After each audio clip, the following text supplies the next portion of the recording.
नमस्कार, मैं रमाशंकर राय यूपीएससी हिंदी के इस प्लेटफॉर्म पे आधुनिक भारत के लिए समाचार पत्र एवं पत्रिकाओं एवं पुस्तकों से संबंधित जो सेशन है उसमें आपका मैं स्वागत करता हूँ।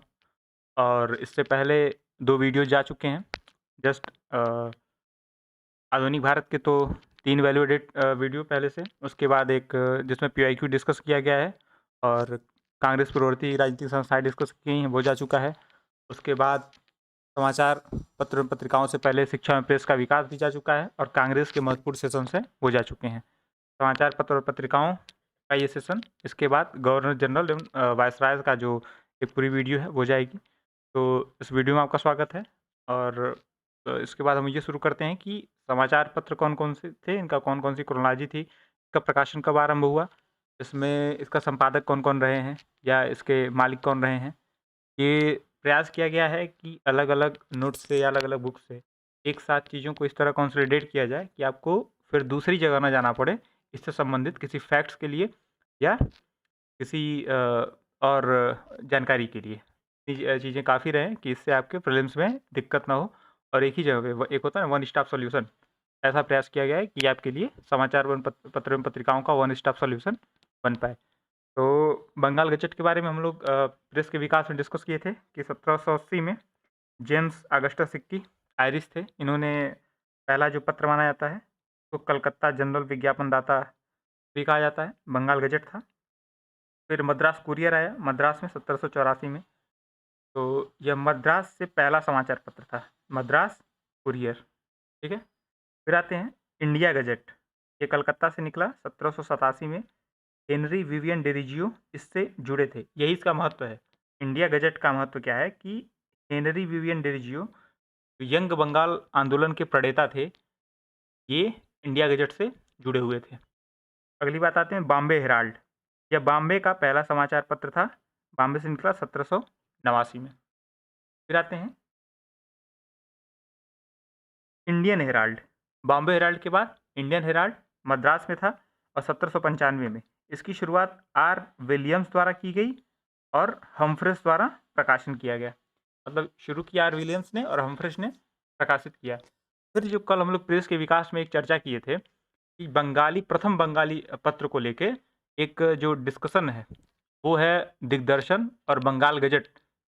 ये बंगाल गज़ट एक दूसरा भी था और बंगाल गज़ट ये बंगाली समाचार पत्र, ये बंगाल गज़ट देखिए ये भी बंगाल गज़ट है, लेकिन ये इंग्लिश में था, जेम्स ऑगस्टस हिक्की का। और जो ये बंगाल गज़ट है, यह प्रथम बंगाली समाचार पत्र था और हरिश्चंद्र रे ने इसका संपादन किया था। ये अंतर है और यह 1818 में हुआ था। और जो दिग्दर्शन है, ये प्रथम बंगाली मासिक था, ये कलकत्ता से प्रकाशित हुआ था, 1818 में इसका भी प्रकाशन हुआ था मार्चमैन द्वारा। तो क्यों बंगाल गज़ट बंगाली वाले को प्रथम समाचार पत्र मानते हैं? क्योंकि ये साफ-साफ लिखा है कि बंगाली मासिक था, मंथली था दिग्दर्शन। तो मंथली पीरियोडिकल्स होती हैं, पीरियोडिकल्स मतलब जो मैगज़ीन्स होती हैं वो उसमें आता है, तो दिग्दर्शन मैगज़ीन में आ गया था। इस वजह से बंगाल गज़ट को पहला बंगाली समाचार पत्र कहते हैं। दोनों 1818 में प्रकाशित हुए थे। ये जोशुआ मार्शमैन के लड़के थे, एक मार्शमैन करके नाम का नहीं याद आ रहा है, जोशुआ मार्शमैन के बच्चे थे मार्शमैन, उन्होंने इसका प्रकाशन किया था दिग्दर्शन का। फिर अगला जो आता है वह संवाद कौमुदी, इसकी भी चर्चा हम लोग कर चुके थे।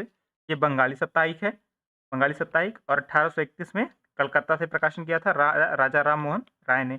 इन्होंने ही ब्राह्मणिकल मैगजीन 1822 में, ब्राह्मणिकल मैगजीन 1821 में, ब्राह्मणिकल मैगजीन भी 1821 में हुई थी, 1821 में ब्राह्मणिकल मैगजीन भी अंग्रेजी में प्रकाशित की गई थी और ब्राह्मणिकल मैगजीन अंग्रेजी में थी और संवाद कौमुदी बंगाली में था। फिर आता है मिरातुल अखबार, तो मिरातुल अखबार पहली फारसी पत्रिका थी, कलकत्ता से निकली अप्रैल 1822 में और राजा राम मोहन राय द्वारा, ठीक है। फिर आता है जामे जहां नुमा, जामे जमा जामे जहां नुमा, यह उर्दू में पहला समाचार पत्र था और कलकत्ता से ये भी निकला मार्च 1822 में।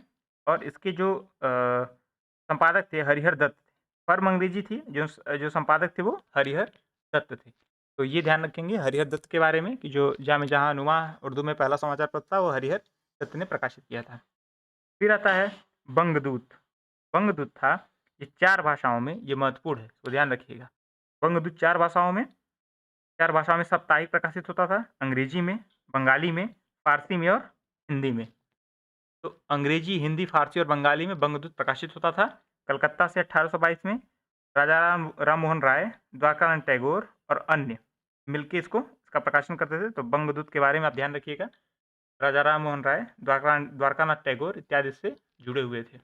फिर ये देखिए महत्वपूर्ण चीज़, Henry Vivian Derozio. Henry Vivian Derozio East Indian दैनिक, डेली ईस्ट इंडियन दैनिक समाचार पत्र जो है वो हेनरी विवियन डेरिजियो द्वारा 19वीं सेंचुरी में प्रकाशित किया गया। ये ध्यान रखेंगे, हेनरी विवियन डेरिजियो का था।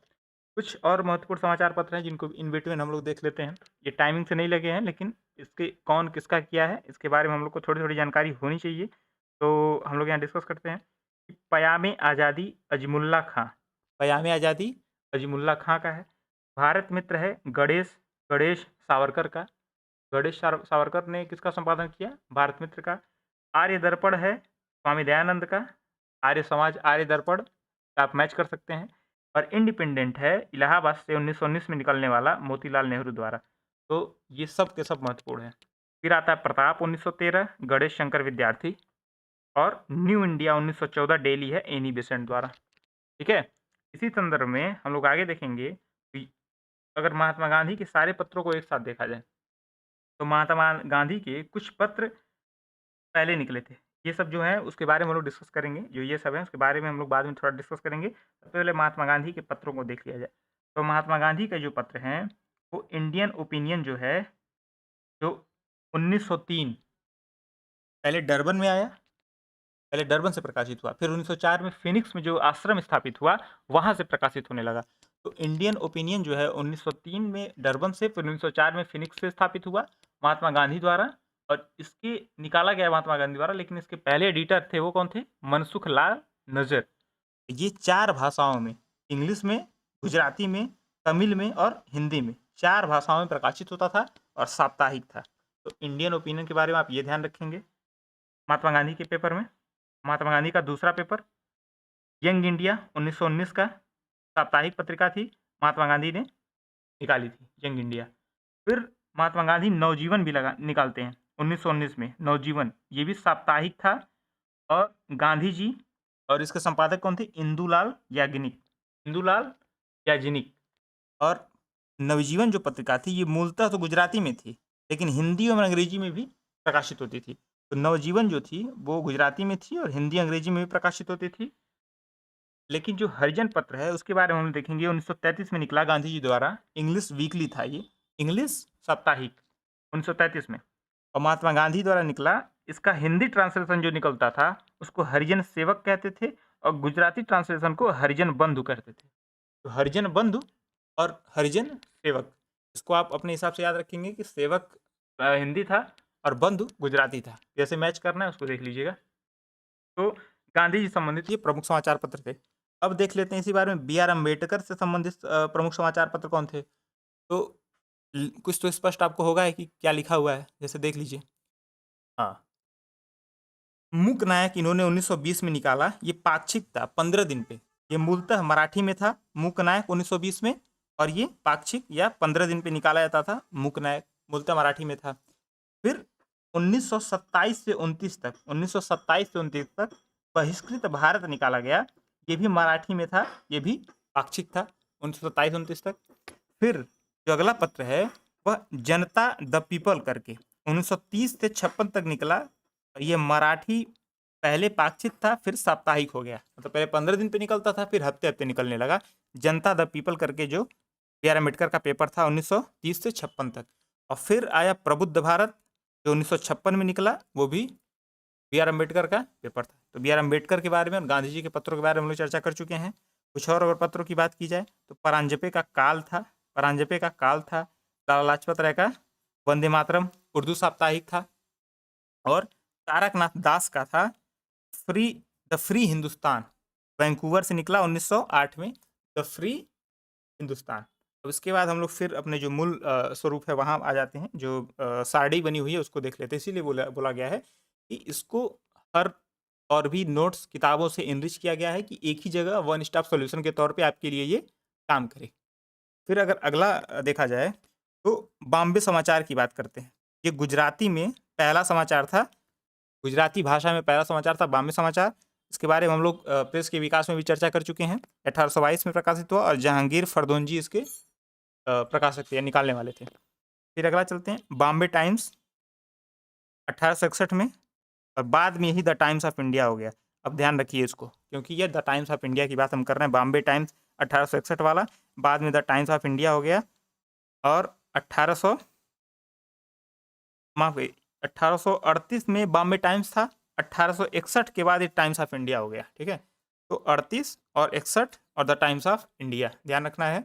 शुरुआत बॉम्बे में हुई, रॉबर्ट नाइट द्वारा नींव रखी गई और थॉमस बैनेट द्वारा प्रारंभ किया गया। रॉबर्ट नाइट नींव रखे थे और थॉमस बैनेट इसको प्रारंभ किए थे। जैसे हम लोग गांधी जी के अखबारों में देखे हैं कि कहीं कहीं गांधी जी निकाल रहे हैं अखबार, लेकिन संपादक इंदुलाल याग्निक हैं, फिर कहीं मनसुख लाल नजर हैं संपादक। तो उसी प्रकार से यहाँ थॉमस बैनेट जो हैं वो संपादक थे और रॉबर्ट नाइट ने नींव रखी थी। फिर आते हैं राष्ट्र गुफ्तार। इसकी चर्चा हम लोग समाज सुधार आंदोलन में कर चुके हैं। राष्ट्र गुफ्तार जो थी वो रहनुमाए मजदियान सभा जो थी पारसियों की, दादा भाई नौरोजी और काणे, उसमें एक और काणे करके थे, उनका नाम पूरा हमको नहीं याद आ रहा है, इन्होंने मिल के निकाली थी। तो 1851 में ये निकली थी कलकत्ता से। राष्ट्र गुफ्तार एक गुजराती पाक्षिक पत्रिका थी। फिर आता है हिंदू पैट्रियट। इस पर हम लोग चर्चा थोड़ा डिटेल में कर चुके हैं प्रेस के विकास में, लेकिन इस पे और थोड़ा देखा जाएगा। इसके मालिक थे मधुसूदन रे। कौन था? मधुसूदन रे। और शुरुआत में क्या था कि ये पत्रिका स्वतंत्र थी, लेकिन अंततः ब्रिटिश इंडिया एसोसिएशन द्वारा खरीद ली गई और अब ये अंततः भूस्वामी हितों का प्रतिनिधित्व करने लगी। ठीक है, तो इसके बाद 1853 में इसका गठन किया गया था और गिरीश चंद्र घोष एडिटर थे इसके। बाद में हरीश चंद्र मुखर्जी हो गए और अन्य एडिटरों में हिंदू पैट्रियट के कृष्णोदास पाल थे और ईश्वरचंद्र विद्यासागर ने भी इसका संपादन किया था हिंदू पैट्रियट का। और कृष्णोदास पाल को भारतीय पत्रकारिता का राजकुमार कहा जाता है। इस वजह से भी हिंदू पैट्रियट इंपॉर्टेंट हो जाता है कि बहुत सारे महत्वपूर्ण पत्रकारों ने इसका संपादन किया है, बहुत सारे महत्वपूर्ण व्यक्तित्वों ने इसका संपादन किया है। अंततः भले ये सिर्फ भूस्वामी हितों का प्रतिनिधित्व करता था, लेकिन अपने आप में ये काफ़ी व्यापक अखबार था और मतलब बड़ा अखबार था। 1853 का ये अखबार हिंदू पैट्रियट। फिर आते हैं सोम प्रकाश। कहा जाता है ईश्वरचंद्र विद्यासागर का ये अखबार है, कहा गया जाता है अखबार पहला बंगाली राजनीतिक अखबार है। ठीक है, इसमें इंडिगो मूवमेंट की बात की गई है। और 1859-60 में इंडिगो मूवमेंट होता है, मूवमेंट इंडिगो आंदोलन, नील आंदोलन।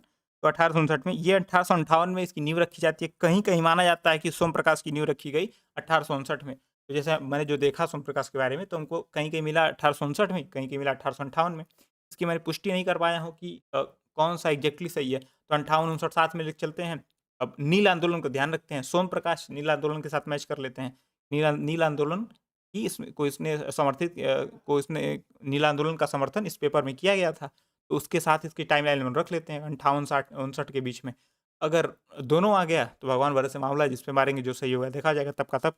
पहले ये देखते हैं कि इसके जो एडिटर थे वो द्वारकानाथ विद्याभूषण थे, लेकिन जो इसके संस्थापक थे ईश्वरचंद्र विद्यासागर। जैसे योजना तो ईश्वरचंद्र विद्यासागर ने बनाई, जैसे हम लोग टाइम्स ऑफ इंडिया के बारे में देख रहे हैं कि रॉबर्ट नाइट ने नींव रखी थी और थॉमस बेनेट ने इसे प्रारंभ किया था, उसी प्रकार द्वारकानाथ भूषण इसके एडिटर थे और ईश्वरचंद्र विद्यासागर ने इसकी योजना नींव बनाई थी।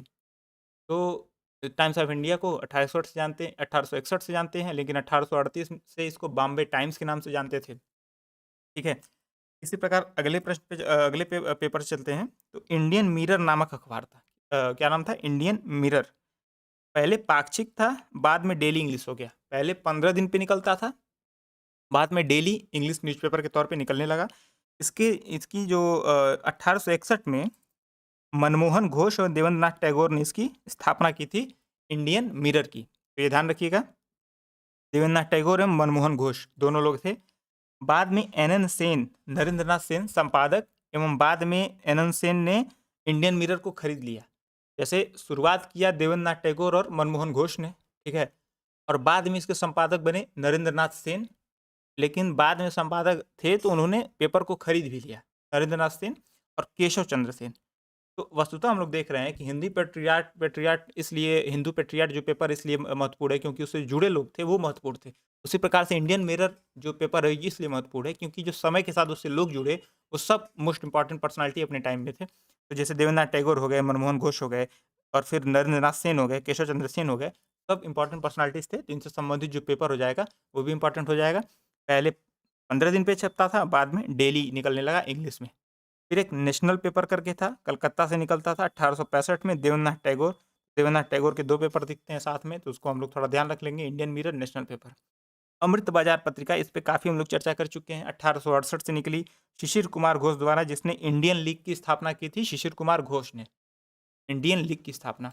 और मोतीलाल घोष और शिशिर कुमार घोष ने मिलकर क्या किया था, अमृत बाजार पत्रिका की शुरुआत की थी जेसोर जिला में 1868 में। जब 1878 में वर्नाक्युलर प्रेस एक्ट आया तो इसने रातों रात अपनी भाषा बंगाली से बदल के अंग्रेजी कर ली, जिससे कि इस पे वर्नाक्युलर एक्ट लग ही नहीं पाया। तो इस तरीके से ये इंपॉर्टेंट है। और एक इसके साथ फैक्ट और है कि 1858 में जब ये गठित 1868 में जब ये गठित हुई थी, तो जो दक्कन दंगों के दौरान इसने नहीं, अमृत बाजार पत्रिका के बारे में ये नहीं, अमृत बाजार पत्रिका से ये फैक्ट रिलेटेड नहीं है। ठीक है, आगे चलते हैं। मद्रास मेल, पहला भारतीय संध्या समाचार पत्र था मद्रास मेल, कलकत्ता से 1868 में। बहुत महत्वपूर्ण नहीं है, मतलब ऐसे देखने के लिए देख लिया जाए। फिर बंग दर्शन है, बंगाली में, कलकत्ता में, बंकिम चंद्र चटर्जी का। चटर्जी जी को जानते होंगे, जिनके साथ बंकिम बंग क्या बंकिम बंग दर्शन, बंकिम चंद्र चटर्जी। फिर आता है इंडियन स्टेट्समैन, ये भी महत्वपूर्ण अखबार है। बाद में केवल द स्टेट्समैन या दी स्टेट्समैन के नाम से, इंडियन स्टेट्समैन या दी स्टेट्समैन के नाम से ये जाना जाने लगा। 1875 में रॉबर्ट नाइट महत्वपूर्ण है, याद आए। इससे पहले times of India, Bombay times का, फिर इंडियन स्टेट्समैन का 1875 में। तो रॉबर्ट नाइट इस वजह से महत्वपूर्ण हो गए। फिर आता है द हिंदू, जो आज यूपीएससी के लिए लाइफलाइन मानी जाती है। द हिंदू, इंडियन एक्सप्रेस, अपने अपना व्यू है, कोई कभी नहीं पढ़ता फिर भी बन जाता है। खैर, द हिंदू साप्ताहिक के रूप में प्रारंभ हुआ था, द हिंदू भी मद्रास में 1878 में। जीएस अय्यर, वी वीर राघवाचारी और सुब्बा राव पंडित। वीर राघवाचारी के बारे में हमको पता ही होगा, नागपुर अधिवेशन के अध्यक्ष थे वीर राघवाचारी। और सुब्बा राव भी थे और जीएस अय्यर भी थे, द हिंदू से जुड़े हुए। पहले साप्ताहिक रूप में प्रारंभ हुआ, बाद में डेली हो गया, डेली इंग्लिश। द ट्रिब्यून ये लाहौर में प्रारंभ हुआ और 1881 में दयाल सिंह मजीठिया द्वारा, किसके द्वारा, दयाल सिंह मजीठिया द्वारा। तिलक की बात कर लेते हैं, तिलक के पत्रों की बात कर लेते हैं। तो जो मराठा पत्र था वो अंग्रेजी में था, ये अपोजिट देखिए, जो मराठा है वो है इंग्लिश में, और जो केसरी है वो है मराठी में। तो बस इतना ध्यान रखा, जो मराठा है वो मराठी में नहीं है, तो मराठा अंग्रेजी साप्ताहिक हो जाएगा, अंग्रेजी साप्ताहिक, और मराठी केसरी, मराठी दैनिक। इन दोनों इनकी शुरुआत कब हुई थी, 1881 में हुई थी। और इसका जो एक खास फैक्ट है वो ये है कि जीजी आगरकर और केलकर, ये दोनों तिलक के पहले, तिलक को इन्होंने प्रिसाइड किया था, तिलक के पहले ये इस पत्र के संपादक रह चुके थे। तो इस पत्र से कौन कौन और लोग जुड़े रहे, एक चिपलुड़कर भी जुड़े थे, आगरकर भी जुड़े थे, तिलक भी जुड़े थे। और जो तिलक थे उनसे पहले आगरकर और केलकर इसके संपादक रह चुके थे। फिर आते हैं स्वदेश मित्रन, हम लोग अभी चर्चा किए थे ना, भारत में प्रकाशित प्रथम तमिल न्यूज़पेपर स्वदेश मित्रन की चर्चा किए थे पिछले जो नोट्स में, हम लोग प्रेस के विकास में देखे थे। मद्रास से निकला है ये 1882 में। जीएस सुब्रमण्यम अय्यर, जिनकी चर्चा हम लोग द हिंदू में भी किए हैं, द हिंदू में जीएस अय्यर की बात की है ना, वही जीएस अय्यर। ये स्वदेश मित्रन भारत में प्रकाशित पहला तमिल न्यूज़पेपर में भी जीएस अय्यर थे, और टीएन विश्वनाथन थे। कौन था, टीएन विश्वनाथन भी थे और जीएस अय्यर भी थे 1882 में। परिदर्शक आता है, विपिन चंद्रपाल का पेपर है 1886, बस विपिन चंद्रपाल के लिए याद रख सकते हैं। जुगांतर लगभग लोगों को पता होगा, पारिंद्र कुमार घोष, अविनाश भट्टाचार्य और भूपेंद्रनाथ दत्त, पारिंद्र कुमार घोष और अविनाश भट्टाचार्य, इन तीनों ने मिलकर निकाला था जुगांतर पत्र 1906 में। स्वदेशी आंदोलन चर्चा कर रहे हैं, स्वदेशी आंदोलन के दौरान की बात है ये, अनुशीलन समिति की बात है ये, ठीक है। इसी प्रकार संध्या जो पत्र है ये निकलता था, संध्या बंगाल से 1906 में, ब्रह्माबंध उपाध्याय द्वारा। ठीक है, इसी प्रकार कल था पेपर, और इसी संबंध में इंडियन सोशियोलॉजिस्ट नामक पेपर था, लंदन से निकलता था 1905 में श्यामजी कृष्ण वर्मा द्वारा, क्योंकि इन्होंने 1905 में इंडिया हाउस की स्थापना की थी। कहाँ पे की थी? लंदन में की थी। तो श्यामजी कृष्ण वर्मा ने 1905 में इंडिया हाउस की स्थापना की थी लंदन में, और लंदन में ही 1905 में इन्होंने पत्र निकाला इंडियन सोशियोलॉजिस्ट। ठीक है, अब चूंकि श्यामजी कृष्ण वर्मा की बात करेंगे तो हम लोग मैडम भिकाजी कामा को क्यों भूलें। तो मैडम भिकाजी कामा ने पेरिस में पत्र निकाला वंदे मातरम। कौन सा? वंदे मातरम। इसी प्रकार वीरेंद्रनाथ चट्टोपाध्याय ने बर्लिन में पत्र निकाला तलवार। कौन सा? तलवार। फिर आते हैं गदर नामक पत्र। ठीक है, ये तो लगभग लोग जानते हैं, गदर की क्रांति जो भी इतिहास पढ़ रहे हैं थोड़े बहुत, तो गदर नामक जो पत्र था वो सैन फ्रांसिस्को अमेरिका से निकाला गया, और गदर पार्टी जो लाला हरदयाल थे इन्होंने इसको निकलवाया था। अब कुछ और महत्वपूर्ण पत्रों को देख लेते हैं यहाँ पे, जैसे द सोशलिस्ट ऐसे श्रीपद अमृत डांगे, ये कम्युनिस्ट थे भारत के, और द सोशलिस्ट नामक इन्होंने पत्र निकाला था। इन्होंने एक पंपलेट भी बनाया था, गांधी बनाम लेनिन का नाम का पंपलेट भी बनाया था। मौलाना आजाद के पत्रों की चर्चा हम लोग कर चुके थे पिछली बार प्रेस के विकास में, लेकिन देख लेते हैं। अल हिलाल 1912 और अल बिलाग 1913। अल हिलाल भी उर्दू, अल बिलाग भी उर्दू में। नवयुग है मुजफ्फर अहमद, बंगाल से निकला था। नवयुग नामक पत्र मुजफ्फर अहमद बंगाल द्वारा निकाला गया था। और इंकलाब पंजाब से निकला था गुलाम हुसैन द्वारा। और कर्मवीर 1920 में निकला था माखनलाल चतुर्वेदी द्वारा। कर्मवीर के बारे में आपको पता होगा। मौलाना मोहम्मद अली जौहर, अली बंधुओं में एक, इन्होंने कामरेड 1911 से 14 इंग्लिश वीकली निकाला, और हमदर्द 1913 में उर्दू में निकाला। और कुछ पत्रों की ओर चर्चा करें तो प्रबुद्ध भारत 1896, एक प्रबुद्ध भारत निकलता है, बी.आर. अम्बेडकर निकालते हैं 1956 में। वो नहीं, ये दूसरा प्रबुद्ध भारत है, इंग्लिश मंथली जर्नल है 1896 में। इस पेपर के प्रणेता हैं स्वामी विवेकानंद। लेकिन और कौन संपादक मंडल में और कौन लोग जुड़े हुए हैं? P Iyer Swami, B R Rajam Iyer, G G Narasimhacharya और बीवी कामेश्वर अय्यर। अय्यर तीन लोग अय्यर हैं, एक नरसिम्हाचार्य हैं। अब जैसे याद हो या पढ़ने से एक बार क्लिक कर जाए एग्जाम में तो काम बन जाएगा, बाकी सब भगवान भरोसे, कोई बात नहीं है। मद्रास से निकला। उद्बोधन पत्रिका 1899 में बंगाली में स्वामी विवेकानंद ने निकाली। एडिटर इसके थे त्रिगुणातीतानंद। स्वामी विवेकानंद की पत्रिका है कौन सी? उद्बोधन पत्रिका 1899 में, बंगाली भाषा है, और इसके एडिटर हैं त्रिगुणातीतानंद। तो ये इस सेंस में हम लोग देख लिए, इस पेपर के बारे में देख लिए, ये भी हम लोग देख चुके हैं। अब चलते हैं, जो बची हुई ये लिस्ट है पत्रिकाओं की, 4 देखते हैं, और बुक सबसे लास्ट में देखेंगे। सबसे पहले देखा जाए तो बॉम्बे क्रॉनिकल, ये दैनिक है, बॉम्बे से निकला 1913 में। फिरोज शाह मेहता निकालते हैं। फिरोज शाह मेहता इससे पहले एक और पेपर निकालते हैं, जाके देखिए पहले पेज पे था, एक बार देख के बताइएगा कौन सा पेपर है। फिर द हिंदुस्तान टाइम्स, जिसकी चर्चा हम लोग पिछले प्रेस के विकास में किए हैं, लेकिन यहाँ कायदे से हम लोग देखते हैं। द हिंदुस्तान टाइम्स जो पेपर था, यह अकाली आंदोलन के दौरान इसकी नींव रखी गई थी सुंदर सिंह लालपुरी द्वारा। अकाली थे सुंदर सिंह लालपुरी, और इसका उद्घाटन जो किया था ना वो गांधी जी ने किया था। तो इस वजह से भी ये महत्वपूर्ण हो जाता है पेपर। तो हिंदुस्तान टाइम्स जो है उसके जो संस्थापक थे सुंदर सिंह लालपुरी, शुरुआत में इन्होंने इसकी स्थापना की थी, और इस पेपर का जो स्थापना उद्घाटन था समारोह, उसके उद्घाटन किए थे गांधी जी ने। 1924 में स्थापित हुआ था ये, और बाद में मदन मोहन मालवीय ने इस पेपर को खरीद लिया, ये ध्यान रखिएगा। और जब मदन मोहन मालवीय ने खरीद लिया, 1928 से संपादक नियुक्त हुए के.एम. पर्डिकर। कौन नियुक्त हुआ? 1928 से संपादक नियुक्त हुए के.एम. पर्डिकर, और देवदास गांधी ने भी इस पत्र का संपादन किया कालांतर में। तो के.एम. पर्डिकर भी संपादक थे, देवदास गांधी भी संपादक रहे हैं। और ट्रिपल एम का ये पेपर था मदन मोहन मालवीय का। उससे पहले जो था ये अकाली सुंदर सिंह लालपुरी का था, इसका उद्घाटन किया था गांधी जी ने। तो ये पूरी कहानी हिंदुस्तान टाइम्स की है। बहिष्कृत भारत के बारे में, मराठी पाक्षिक के बारे में हम लोग चर्चा कर चुके हैं। आप पीछे जाके देखिएगा वीडियो में, 4 पेपर हम लोग डिस्कस किए हैं बी.आर. अम्बेडकर के एक साथ।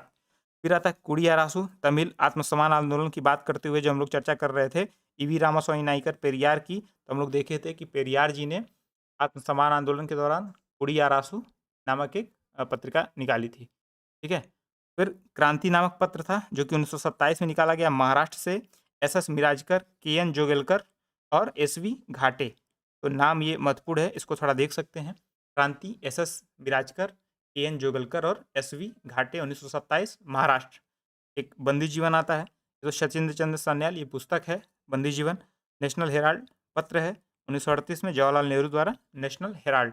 अब ये भी ध्यान रख सकते हैं 1938 में Jawaharlal Nehru, national Herald.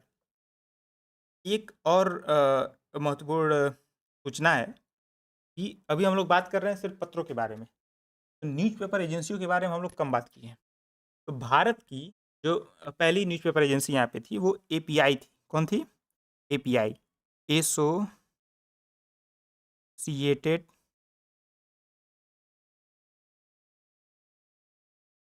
Press of India, API.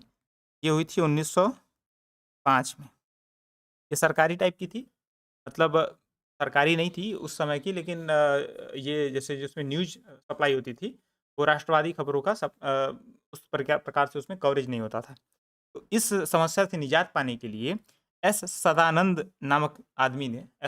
जी ने फ्री प्रेस ऑफ इंडिया की स्थापना की 1920 के दशक में, और शायद माना जाता है कि 1924-25 में इन्होंने स्थापना की। इसका भी एग्जैक्ट क्लियर टाइम नहीं मिल पाया, हर जगह ऐसे दिया रहता है कि 1920 में, लेकिन ऐसा पता चला कि 1924-25 के दौरान इन्होंने स्थापना की थी फ्री प्रेस ऑफ इंडिया नामक न्यूज एजेंसी की।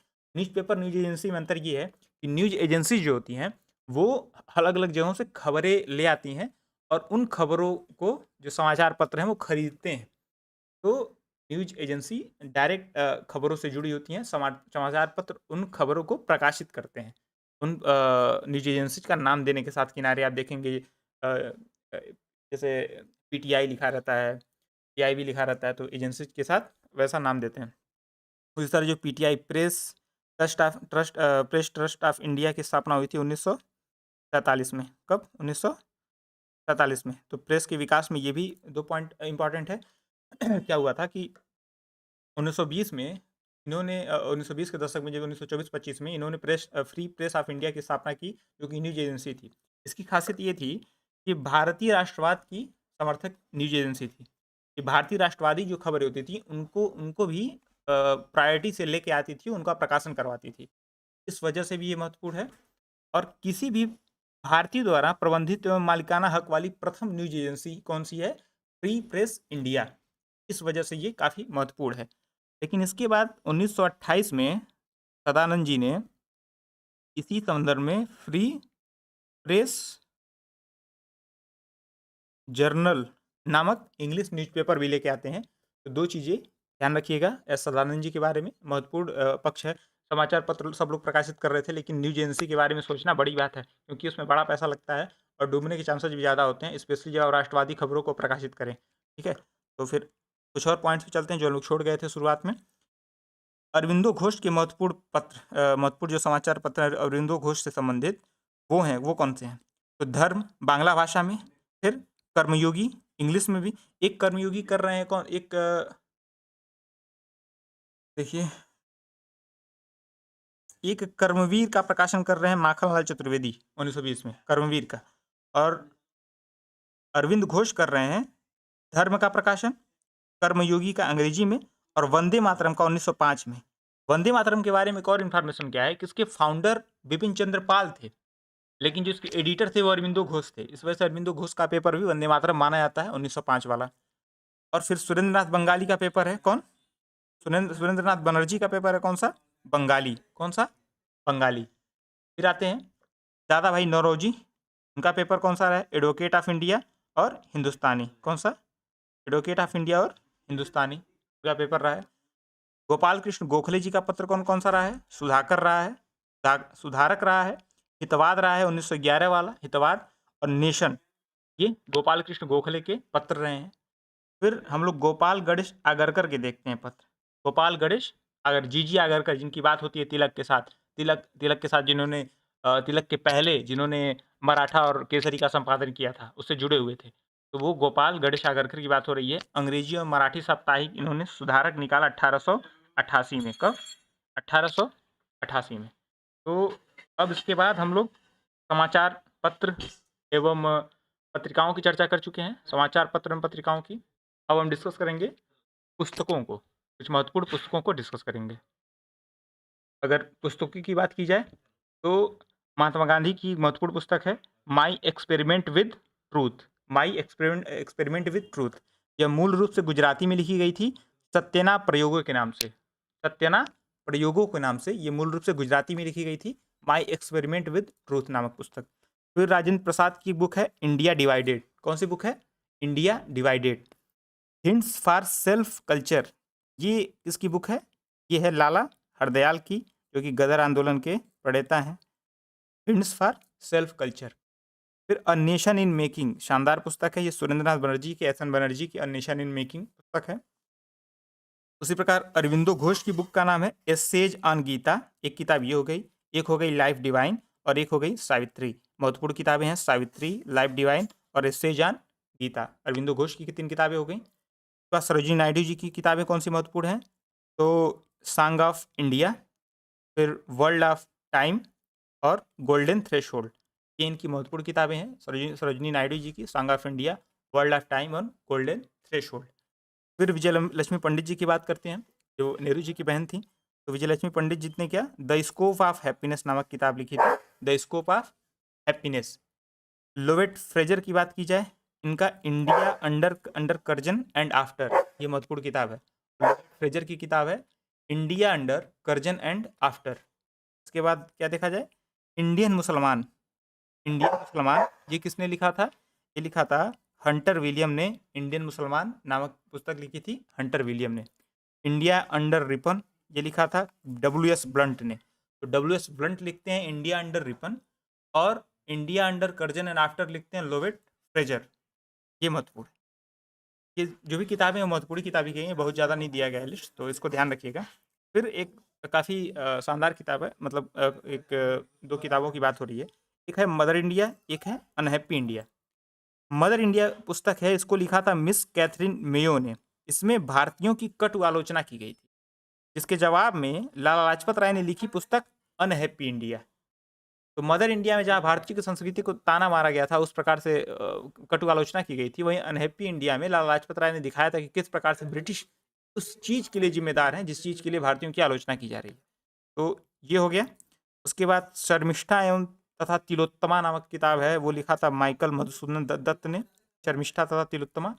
और निबंधमाला नामक पुस्तक जो है वो विष्णु शास्त्री चिपड़ुलकर लिखे थे, विष्णु शास्त्री चिपड़ुलकर। और ये निबंधमाला की हम लोग चर्चा कर चुके हैं जब हम लोग समाज सुधार आंदोलन की चर्चा कर रहे थे तब। फिर आते हैं बी.आर. अम्बेडकर, उनकी पुस्तक कौन थी? महत्वपूर्ण पुस्तक है the riddles in Hinduism, the riddles in Hinduism.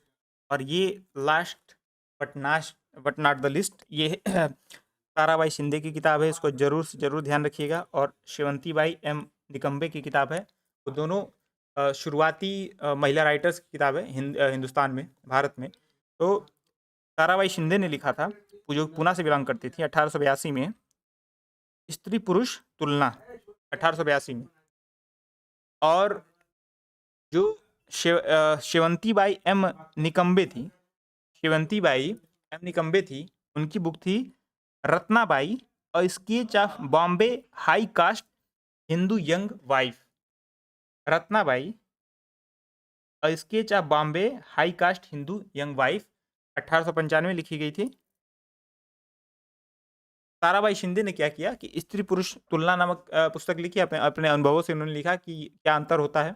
और जो शेवंतीबाई एम निकम्बे थी, उन्होंने रत्नाबाई नामक मतलब ऐसे वुमेन का जिक्र किया जो कि हाई कास्ट, जो उच्च तथाकथित उच्च जातियाँ मानी जाती है हिंदू में, उनकी एक जो 1895 के दौर में या 19वीं सदी के दौर में एक हाई कास्ट मतलब उच्च जाति के घर में औरतों की क्या स्थिति होती है, उसके बारे में एक डिस्कशन है, एक बुक है, एक चर्चा है। तो इस प्रकार हम लोगों ने समाचार पत्र एवं पत्रिकाओं को कंप्लीट कर लिया है।